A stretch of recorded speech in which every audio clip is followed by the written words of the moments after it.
নবীর আদর্শ তোমাদের মডেল কিয়ামত পর্যন্ত। জোরে এখন সুবহানাল্লাহ।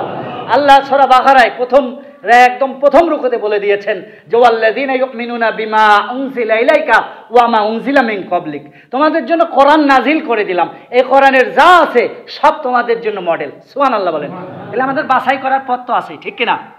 আমরা দেখবেন যে ইসলামিক দল, বিশেষ করে বাংলাদেশ জামাত ইসলামী যখন স্লোগান দেয়, আমার নেতা তোমার নেতা কি কি বলেন?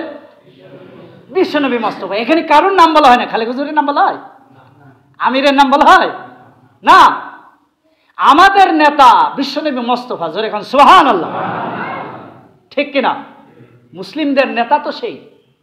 আল্লাহ জাল্লা শানু আমাদেরকে সঠিক একটা রুলসের মধ্যে আসার তৌফিক দিক, কোরআন এবং সুন্নাহ অন্তর্ভুক্ত হওয়ার তৌফিক দিক, কোরআন এবং হাদিসের যেই রসসিক্ত জীবন রয়েছে সেই রসসিক্ত জীবন আমাদেরকে অনুধাবন করার তৌফিক দিক, সর্বোপরি আমাদের সকলকে একটা প্ল্যাটফর্মে আসার তৌফিক দিক। জোরে বলে আমিন।